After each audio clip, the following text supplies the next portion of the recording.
Part 24। आवाज लुबाबा हैदर, पेशकश मीरे कारवां।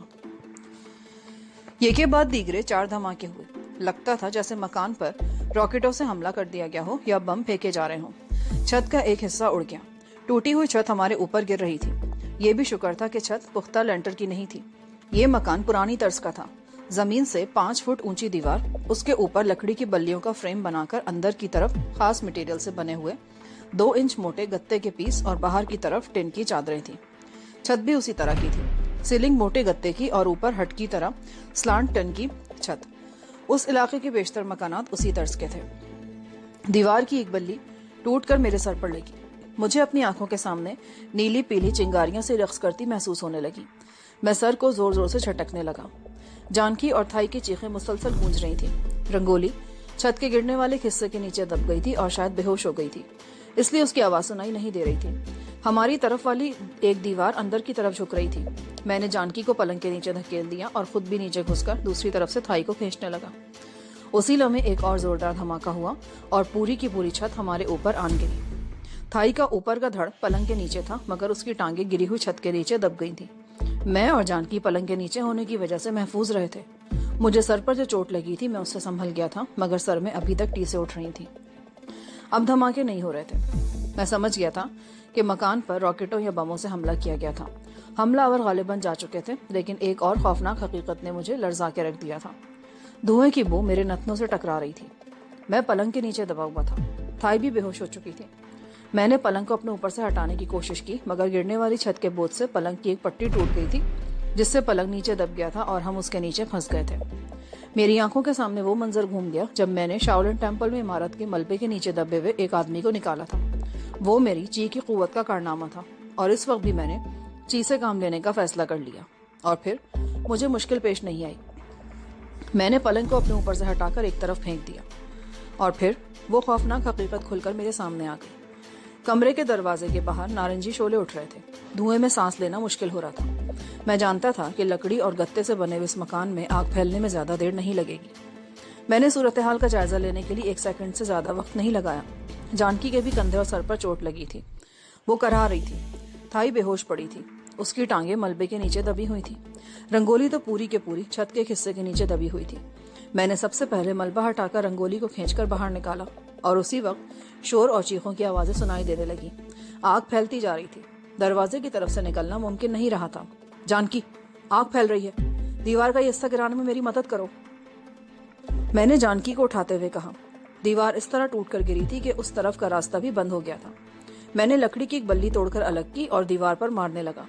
चंद ज़रबों से वो हिस्सा टूट गया और छत का बाकिया हिस्सा धड़ाम से मेरे ऊपर आन गिरा।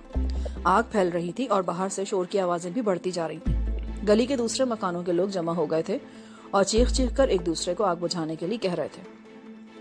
शायद 2-3 आदमी आग के खौफ की परवाह किए बगैर मकान में घुस आए थे। एक आदमी चीख चीख कर रंगोली को आवाजें भी दे रहा था। शायद वो कोई पड़ोसी था और रंगोली को जानता था। आग खतरनाक हद तक बढ़ गई थी। मैं मलबे को बड़ी तेजी से एक तरफ हटाता जा रहा था। दीवार में इतना गैप बन गया था कि एक आदमी बाहर निकल सके। मैंने जानकी को उठाकर बाहर फेंका। वो चीख चीख कर उस तरफ से लोगों को मदद के लिए पुकारने लगी।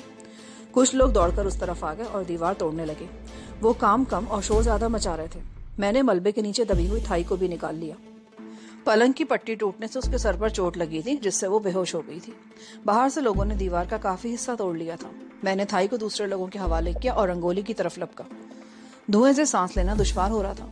मैं रंगोली से कुछ ही दूर था कि दीवार की लकड़ियों का जलता हुआ पूरा फ्रेम रंगोली के ऊपर गिरा। मैंने बड़ी तेजी से जलती हुई बल्लियां एक तरफ हटाई और रंगोली को एक तरफ घसीटने लगा। इसी दौरान में 2 आदमी टूटी हुई दीवार से अंदर कूद कर आ गए और उन्होंने रंगोली को संभाल लिया। पहले रंगोली को बाहर निकाला गया और फिर मैं भी बाहर आ गया। गली में 20 लोग जमा थे। बहुत से लोग बाल्टियों से पानी आग पर फेंक रहे थे। वही सब कुछ हो रहा था जो ऐसे मौके पर होता है। लोग बदहवासी का शिकार थे और चीख चीख कर एक दूसरे को हिदायतें दे रहे थे। आग फैल गई थी और पड़ोस का एक मकान भी उसकी लपेट में आ रहा था।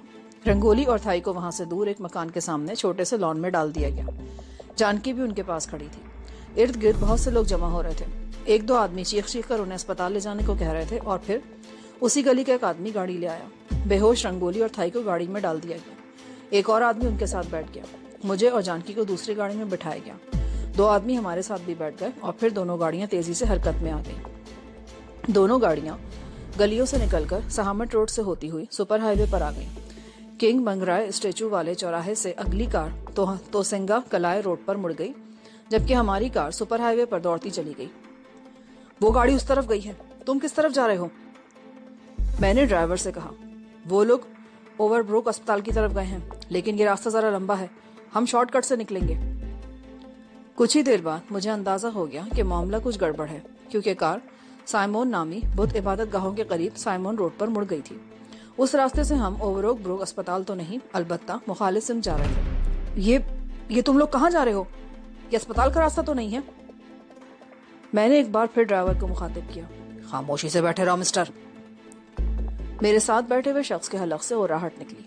उसके साथ ही कोई सख्त चीज मेरे पहलू में चुभने लगी। अगर कोई गड़बड़ करने की कोशिश की तो सीने में सुराख कर दूंगा। मेरे मुंह से बेख्तियार गहरा सांस निकल गया। अगली सीट पर बैठा हुआ आदमी भी हमारी तरफ मुड़ गया। उसके हाथ में भी रिवॉल्वर था। हमें मकान पर रॉकेट बरसाने के बाद चले जाना चाहिए था, लेकिन हम कोई काम अधूरा नहीं छोड़ते। हमारी माजी की गलतियों से तुम बचते रहे हो, लेकिन इस मर्तबा हम कोई गलती नहीं करना चाहते थे। हमें शुबा था कि तुम में से कोई जिंदा ना बच जाए, इसीलिए हम एक तवील चक्कर काटकर वापस आ गए और लोगों की भीड़ में शामिल हो गए। तुम वाकई ढीठ और सख्तजान किस्म के लोग हो। हमने इस मकान पर 4 रॉकेट मारे थे। मकान आग की लपेट में आ गया था, मगर उसके बावजूद तुम लोग बच निकले। पर अब नहीं बचोगे। उन दोनों औरतों को तो मोहल्ले वाले अस्पताल ले गए और तुम लोग हमारे हाथ लग गए।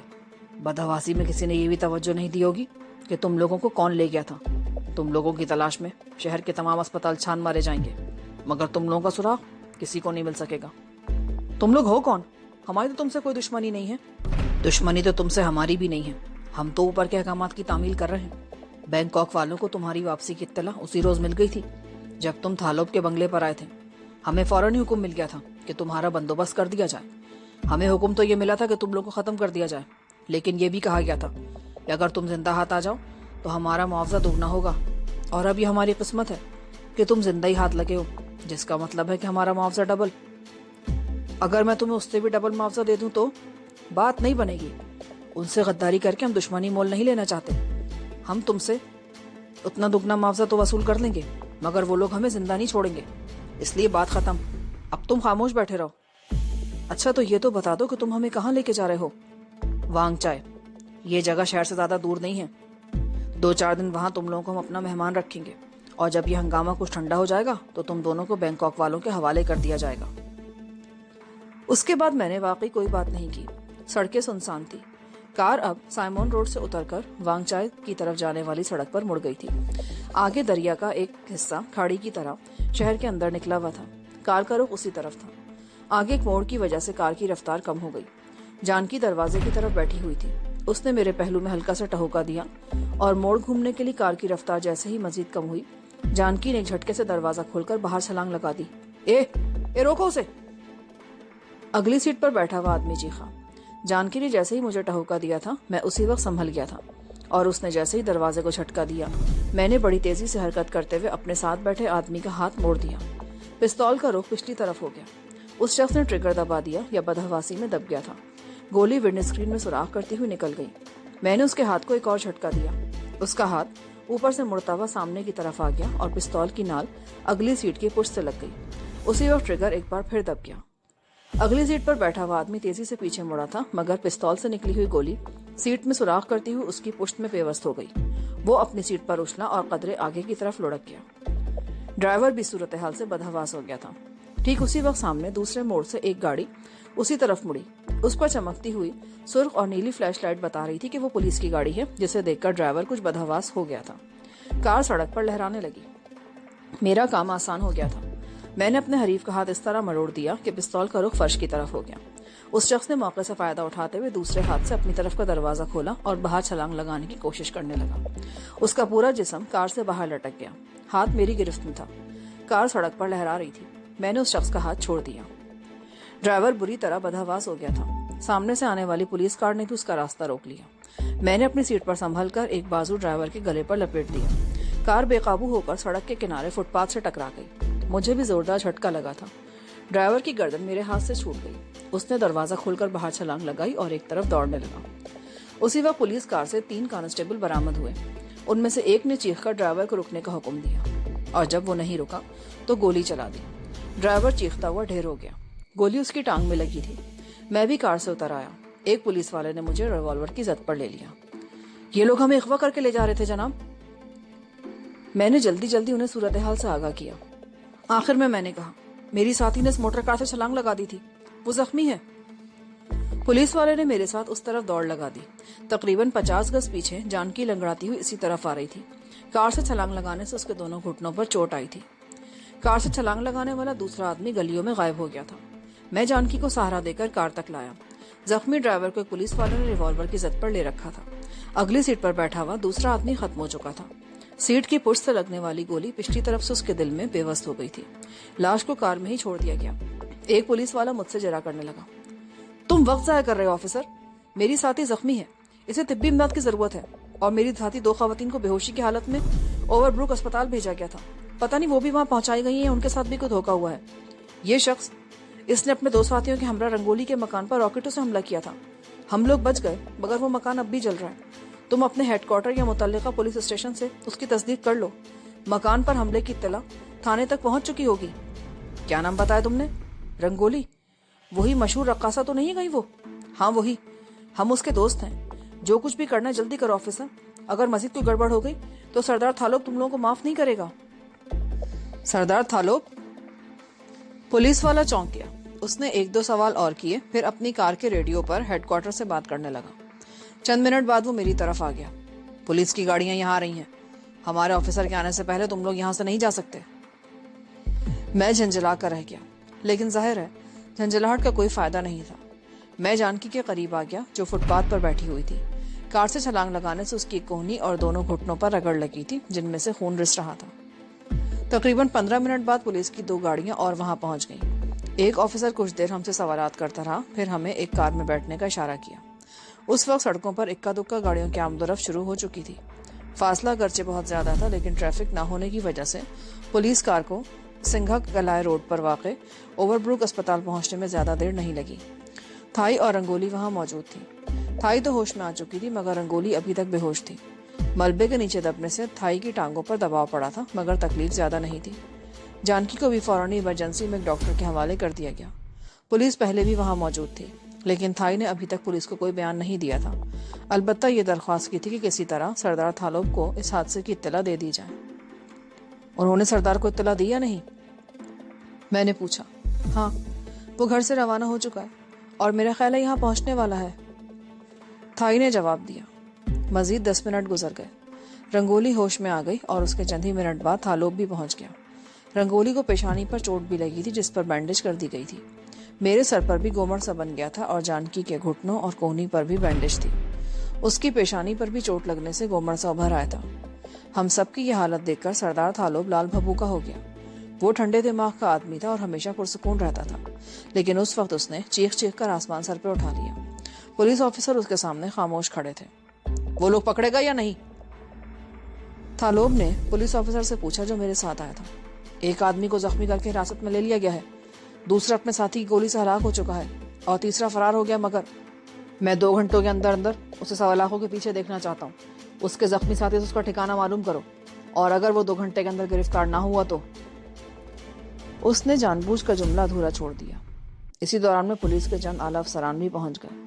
उन्हें भी इत्तला मिल चुकी थी कि मामला सरदार थालोब का है, इसीलिए वो सुबह सुबह बिस्तर छोड़कर भागे चले आए थे। रंगोली को कम से कम 2 घंटे अस्पताल में रखा गया। सरदार थालोब ने हम सबको बंगले पर छोड़ा और खुद बाहर चला गया। उस वक्त तक मैं उसे सब कुछ बड़ी तफसील से बता चुका था। थालोब हमें सुबह 6 बजे के करीब बंगले पर छोड़कर गया था और उसकी वापसी 11 बजे के करीब हुई।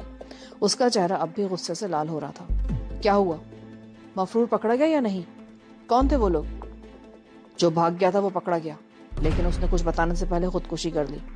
अलबत्ता कार का ड्राइवर जो पहले से पुलिस की गोली से जख्मी हो गया था, वो इस वक्त भी पुलिस की तहवील में है। तलाशी लेने पर उसकी जेब से भी पोटेशियम साइनाइड के कैप्सूल निकला था। उससे बहरहाल बहुत कुछ मालूम हुआ है। मसलन उसके कहने के मुताबिक 3 दिन पहले चिंगची नामी एक शख्स ने बैंकॉक से उसे फोन पर बताया था कि तुम लोग थाईलैंड वापस आ गए हो और मेरे बंगले में मुकीम हो। उसने तुम लोगों को ख़त्म करने या तुम्हें जिंदा पकड़ने की जिम्मेदारी उसे सौंपी थी, जिसके एवज भारी मुआवजे की पेशकश की गई थी। उन लोगों ने चांद साई ही में तुम लोगों की निगरानी शुरू कर दी थी, लेकिन मेरे मुहाफिजों की वजह से उन्हें मौका नहीं मिल सका। انہوں نے یہاں تک ہمارا تعاقب کیا لیکن صورتحال وہی رہی، یعنی محافظ نگرانی کرتے رہے، لیکن کلب سے واپسی پر تم لوگوں کو رنگولی کے مکان پر چھوڑتے ہوئے مجھ سے غلطی ہو گئی کہ میں نے محافظوں کو وہاں نہیں چھوڑا اور اس طرح انہیں مکان پر حملہ کرنے کا موقع مل گیا۔ لیکن بہرحال غنیمت ہے کہ تم لوگوں کو زیادہ نقصان نہیں پہنچا۔ چینگ چی؟ یہ کون ہو سکتا ہے؟ یہ نام تو میں نے پہلی بار دفعہ سنا ہے۔ بینکاک میں سکھم وٹ روڈ پر واقع ڈی جے نائٹ کلب کا مالک ہے۔ وہ ان لوگوں سے اکثر کام لیتا رہتا ہے اور ظاہر ہے وہ دارا ہی کے لیے کام کر رہا ہوگا۔ تم ٹھیک کہتے ہو تھالو، چینگ چی چینی نام ہے۔ دارا کا ساتھی چیفانگ بھی چائنیز ہے، اس سے کوئی رابطہ ہوا ہوگا۔ اس کا مطلب ہے کہ اس آدمی سے دارا یا چیفانگ کا پتہ معلوم ہو سکتا ہے۔ لیکن حیرت ہے کہ چینگ چی یا دارا کو کیسے پتہ چل گیا کہ ہم تھائی لینڈ واپس آ چکے ہیں؟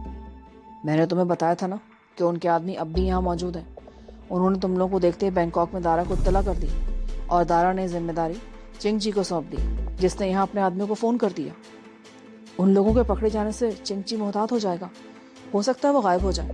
میں چاہتا ہوں کہ اسے اپنے آدمیوں کے پکڑے جانے سے پہلے گرفت میں لے لیا جائے۔ میں تمہارا مطلب سمجھ گیا وجدان، آؤ میرے ساتھ۔ وہ مجھے لاؤنج میں لے آیا جہاں ٹیلی فون رکھا تھا۔ اس ٹیلی فون کا ایک ایکسٹینشن اس کے بیڈ روم میں بھی تھا۔ میں نے صوفے پر بیٹھ کر فون اپنے سامنے رکھ لیا اور ریسیور اٹھا کر بینکاک میں مہاراج کے جمنیزیم کا نمبر ڈائل کیا۔ کال کسی لڑکی نے ریسیو کی۔ ماسٹر ہوچن اس وقت جمنیزیم میں کلاس لے رہا تھا۔ میرا نام سن کر لڑکی نے ہولڈ کرنے کو کہا اور پھر 2 منٹ بعد ریسیور ماسٹر ہوچن کے ہاتھ میں تھا۔ ہے لٹل ماسٹر، تم لوگوں کو تو آج یہاں پہنچنا تھا نا؟ لیکن تھوڑی سی گڑبڑ ہو گئی ہے ماسٹر۔ میں نے اس کی بات کاٹی اور پھر اسے گزشتہ رات کے بارے میں بتانے لگا۔ تم لوگ ٹھیک تو ہو؟ کوئی زیادہ نقصان؟ تھائی اور جانکی کو معمولی چوٹیں آئی ہیں، پر تشویش کی کوئی بات نہیں۔ ہمیں 2-3 دن یہاں اور رہنا پڑے گا، لیکن اس دوران میں تمہیں کام کرنا ہے، بلکہ آج اور فوری طور پر۔ ایمرجنسی ہے کوئی؟ ہاں، ہم پر حملہ چینگ چی نامی کسی شخص کے کہنے پر کیا گیا تھا۔ وہ بینکاک میں سکھم وٹ روڈ پر واقع ڈی جے نائٹ کلب کا مالک ہے۔ اس سے ہمیں دارا کے بارے میں معلوم ہو سکتا ہے۔ میں چاہتا ہوں کہ حملہ ناکام ہونے کی اطلاع چینگ چی تک پہنچنے سے پہلے اسے گرفت میں لے لیا جائے۔ ایسا نہ ہو وہ غائب ہو جائے اور ہم ایک بار پھر اندھیرے میں ٹامک ٹوئیا مارتے رہ جائیں۔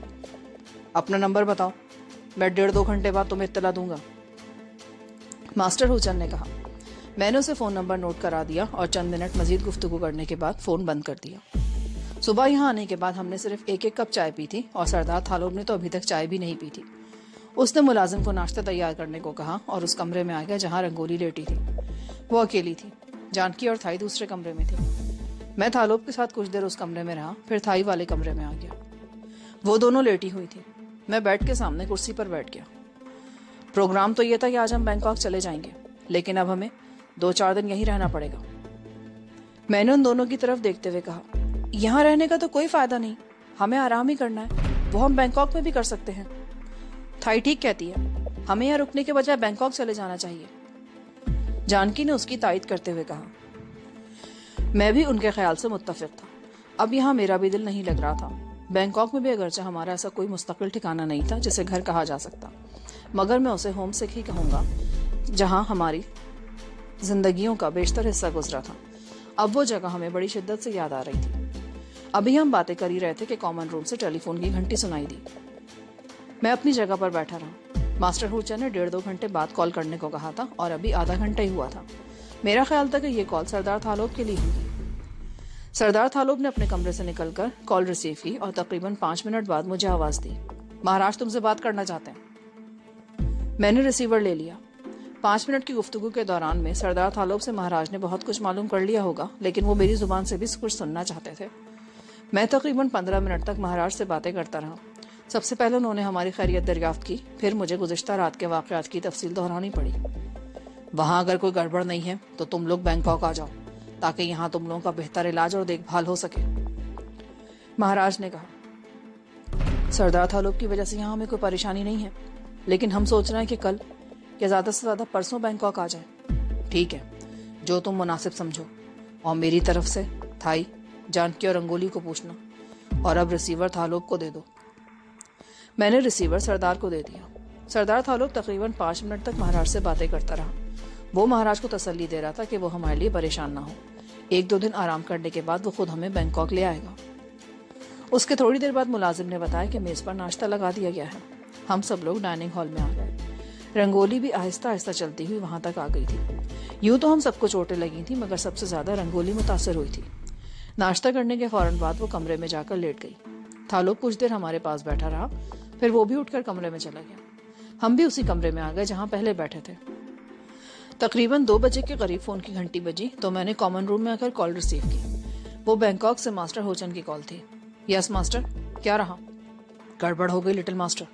मैंने तुम्हारी तरफ से इत्तला मिलने के बाद 1 घंटे के अंदर अंदर डीजे क्लब पर रेड किया था, लेकिन चिंगची को भी शायद चियांग राय में अपने आदमियों के मारे जाने और पकड़े जाने की इत्तला मिल गई थी। वो हमारे वहां पहुंचने से पहले ही गायब हो गया।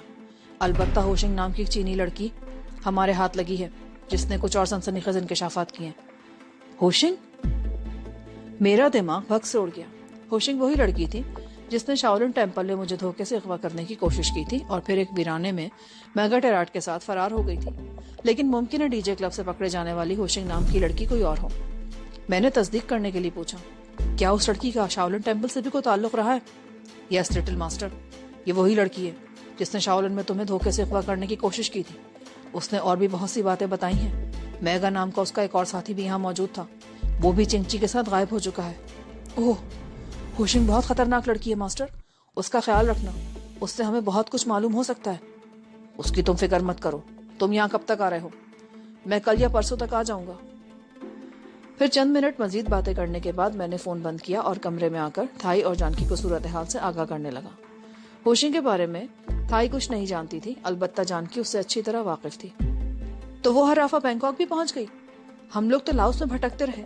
वो लोग यकीनन हमसे पहले बैंकॉक पहुंच गए होंगे और हमारे आने से पहले उन्होंने हमारे इस्तकबाल की तैयारियां मुकम्मल कर ली थी। इससे अंदाजा होता है कि हमारी अदम मौजूदगी में दारा ने यहाँ आकर काफी हाथ पैर फैला लिए हैं, लेकिन अब मैं उन्हें ज्यादा फैलने का मौका नहीं दूंगा। सूरत हाल का सही अंदाजा तो वहां पहुंच कर ही होगा। जानकी बोली। हम देर तक बातें करते रहे। दोपहर का खाना हमने 3 बजे खाया।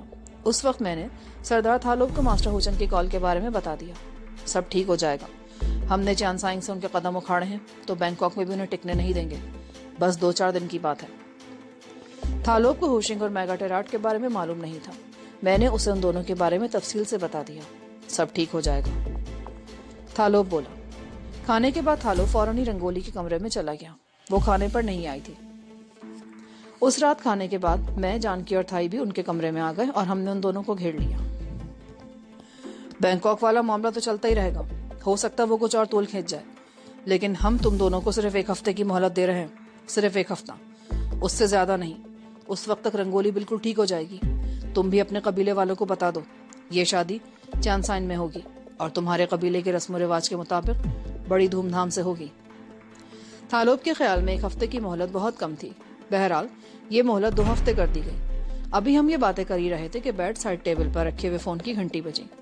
थालोब ने रिसीवर उठाया और फिर दूसरी तरफ की बात सुनने के बाद मेरी तरफ बढ़ा दिया। तुम्हारी कॉल है। मैंने कॉल रिसीव की। वो बैंकॉक से मास्टर होचन की कॉल थी। उसने जो इत्तला दी वो खासी तशवीशनाक थी। होशिंग पर कातलाना हमला हुआ है। वो शदीद जख्मी है और बेहोश पड़ी है। क्या हुआ? वो तो तुम लोगों की तहवील में थी। उस पर हमला कैसे हो गया? उन लोगों को शायद हमारे इस ठिकाने का पता चल गया था। इस ठिकाने पर हमारे सिर्फ 2 आदमी थे। हमला हुआ तो उन्होंने डटकर मुकाबला किया। हमलावर यकीनन चिंगची या दारा के आदमी थे। वो लोग होशिंग को ले जाना चाहते थे, लेकिन हमारे आदमियों की मज़ाहमत के बायस वो अपने इस मकसद में कामयाब नहीं हो सके। तमाम फायरिंग में उसे 2 गोलियां लगी हैं। वो बेहोश पड़ी हैं। डॉक्टर उसे बचाने की कोशिश कर रहे हैं। इस हमले में हमारा आदमी एक मारा गया है और दूसरा मामूली जख्मी हुआ है। होशिंग कहाँ है? उसे दूसरे ठिकाने पर मुंतकिल कर दिया गया है। डॉक्टर उसे बचाने की कोशिश कर रहे हैं। ठीक है मास्टर, मैं कल बैंकॉक पहुंच रहा हूँ। रवानगी से पहले इत्तला दे देना। ठीक है, मैं कॉल कर दूंगा।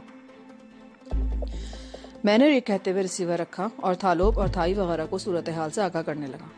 फिर मैंने थालोब से कहा, क्या ये मुमकिन है कि हमें कल सुबह जहाज पर सीटें मिल जाएं? क्यों नहीं, मैं भी बंदोबस्त करता हूँ। वो कई मिनट तक फोन पर बात करता रहा। फिर रिसीवर रखते हुए बोला, सुबह 10 बजे वाली फ्लाइट से तुम तीनों की सीटों का बंदोबस्त हो गया है। 2-3 दिन बाद मैं भी पहुंच जाऊंगा। सुबह 9 बजे के करीब हम एयरपोर्ट के लिए रवाना हुए। सरदार थालोब हमारे साथ था। वो रनवे पर जहाज की सीढ़ियों तक हमारे साथ आया। उससे हाथ मिलाते हुए अचानक ही मुझे ख्याल आया कि मास्टर होचन को रवानगी की इत्तला नहीं दी गई। तुम फिक्र मत करो, मैं यहाँ से लॉन्च में पहुंचते उसे कॉल कर दूंगा। मैं अपने आदमियों को भी इत्तला दे दूंगा। वो गाड़ी लेकर एयरपोर्ट पर पहुंच जाएंगे। अगर मास्टर होचन किसी वजह से ना पहुंच सका तो मेरे आदमी तुम लोगों को पहुंचा देंगे। थालोब रुखसत हो गया और थोड़ी देर बाद जब जहाज ने टेक ऑफ किया तो मुझे अपने आप पर हंसी आ रही थी। 1 साल पहले हम तीनों यही थे, मैं, जानकी और थाई। हमने पेड्रो और दारा को तिगनी का नाच चचा रखा था और अब भी हम तीनों ही थे, लेकिन हमारी ये टीम लंगड़े लूलों पर मुश्तमिल थी। 1 घंटा 25 मिनट का रास्ता था। जहाज ने चियांग राय एयरपोर्ट से मुकर्ररा वक्त पर टेक ऑफ किया और मुकर्ररा वक्त पर बैंकॉक एयरपोर्ट पर लैंड किया। मेरा ख्याल था कि मास्टर होचन या उसका कोई ना कोई आदमी हमें लेने के लिए आया होगा, लेकिन वहां ऐसा कोई चेहरा दिखाई नहीं दे रहा था। मैं इधर उधर देख ही रहा था कि एक आदमी तेज तेज कदम उठाता हमारे करीब आ गया। मिस्टर वजदान, हमें फोन पर आपके आने की इत्तला मिल गई थी, आइए, गाड़ी इस तरफ खड़ी है। थालोब ने अपने आदमियों को भी फोन पर इत्तला दे दी थी। मैंने मास्टर होचन या उसके आदमियों का इंतजार करने के बजाय उसी शख्स के साथ जाने का फैसला कर लिया। बैग मेरे हाथ में था जो उस शख्स ने ले लिया। हम टर्मिनल से निकलकर पार्किंग में आ गए। पार्किंग के आखिर में नीले रंग की एक स्टेशन वैन खड़ी थी। स्टीयरिंग के सामने ड्राइवर भी बैठा था। हमारे साथ आने वाले शख्स ने बैग वैन की छत पर रखकर दरवाजा खोला। मैं, जानकी और थाई उसमें अंदर दाखिल हुए। मैं पूरी तरह सीट पर बैठ भी नहीं पाया था कि दरवाजा धड़ से बंद हो गया। सीट पर बैठते हुए पिछली सीटों पर और ड्राइवर की सीट के दरमियान लोहे का जंगला देखकर मैं चौंके बगैर न रह सका। मैंने दाएं बाएं देखा। शीशे रंगीन और बनवे थे। अंदर से बाहर तो देखा जा सकता था, मगर बाहर से अंदर नहीं देखा जा सकता था। और फिर दोनों तरफ के दरवाजों पर नजर पड़ते ही मेरे मुंह से गहरा सांस निकल गया। अंदर की तरफ वाले दोनों दरवाजों के हैंडल गायब थे। हमें साथ लाने वाला आदमी ड्राइवर के साथ वाली सीट पर बैठ चुका था। उसने सीट पर बैठते ही हमारी तरफ रुख करके जेब से पिस्तौल निकाल लिया। तुम में से किसी के मुंह से आवाज नहीं निकलनी चाहिए। ये पिस्तौल शोर मचाना पसंद नहीं करता। किसी ने चीखने की कोशिश की तो ये खामोशी से तुम लोगों का खात्मा कर देगा। जानकी और थाई को भी सूरत हाल का अंदाजा हो गया था। उन दोनों के चेहरों पर हवाइयां उड़ने लगी। मैंने खासा गहरा सांस लेते हुए सीट की पुर्श से टेक लगा दी। हम वाकई चूहेदान में फंस गए थे। वैन एक झटके से हरकत में आई और पार्किंग से निकलकर तेजी से एक तरफ दौड़ने लगी। इस सूरत में कुछ नहीं किया जा सकता था। बैंकॉक एयरपोर्ट को उस खत्ते का मसरूफ तरीन एयरपोर्ट कहा जा सकता है। मुख्तलिफ फ्लाइट्स की आमदोरफ्त की वजह से एयरपोर्ट के सामने खासा ट्रैफिक था। वैन एयरपोर्ट की हदूद से निकलकर चाहून यूथन रोड पर आई, जो विक्ट्री मेमोरियल वाले चौक से होती हुई अंदरूनी शहर तक चली गई थी। वैन की रफ्तार खासी तेज थी, लेकिन सूथीसान रोड के चौराहे पर सिग्नल बंद होने की वजह से वैन रुक गई। उस शख्स ने पिस्तौल इस तरह अपने जिस्म की आड़ में छुपा लिया था कि बाहर से देखा ना जा सके, लेकिन हम उसकी जद में थे। वैन के दोनों तरफ गाड़ियां खड़ी थीं। हम तो उन गाड़ियों और उनमें बैठे लोगों को देख सकते थे, मगर बाहर वाले लोग हमें नहीं देख सकते थे। उसी वक्त हमारे बाएं तरफ का ट्रैफिक एयरपोर्ट की तरफ जा रहा था। एक गाड़ी को सामने से गुजरते देखकर मैं चौंक गया। उस कार के स्टीयरिंग के सामने मास्टर होचन बैठा था। जानकी और थाई ने भी उसे देख लिया। वो होचन, जुबान बंद रखो। गनबरदार भेड़िए की तरह गुर्राया और थाई अपना जुमला मुकम्मल नहीं कर सकी। मास्टर होचन की कार तेजी से एयरपोर्ट की तरफ निकल गई। उस तरफ का ट्रैफिक रुका तो दाएं तरफ का ट्रैफिक सामने से गुजरने लगा। पुरहुजूम सड़क पर ट्रैफिक ज्यादा था। हमारी तरफ का सिग्नल 1.5 मिनट बाद खुला था। हमारे आगे भी 3-4 गाड़ियां थीं। हमारा ड्राइवर वैन उनसे आगे निकालने की कोशिश करने लगा।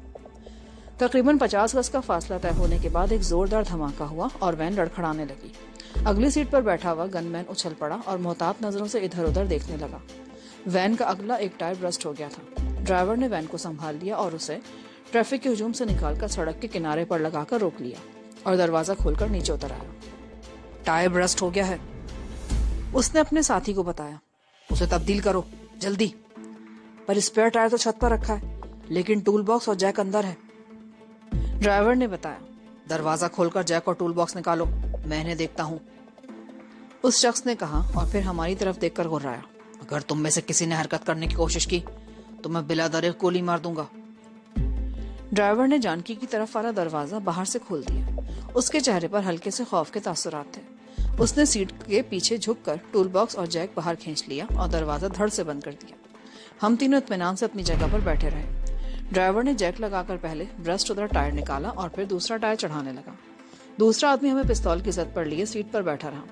मैं कुछ देर तो उसकी तरफ देखता रहा, फिर दरवाजे के लॉक की तरफ देखने लगा जहां हैंडल लगा होना चाहिए था। वहां रॉड थोड़ी सी बाहर निकली हुई थी। मेरी नजरें उसी रॉड पर मरकूज थीं और फिर वो रॉड आहिस्ता आहिस्ता घूमने लगी। उस वक्त मेरे दिल में ख्वाहिश थी कि यह दरवाजा खुल जाए और मेरे अंदर ची की मुख्फी कुव्वत ने मेरी नजरों के जरिए अपना काम करना शुरू कर दिया था। चंद सेकंड के बाद खटक की हल्की सी आवाज उभरी और वो दरवाजा खुद ब खुद खुल गया। اے دروازہ کیسے کھلا؟ خبردار!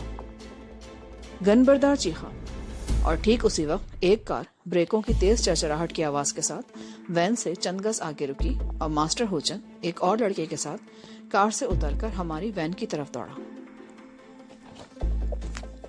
یہاں پر پارٹ 24 کا اختتام ہوتا ہے۔ آگے کہانی سننے کے لیے پارٹ 25 سماعت فرمائیں۔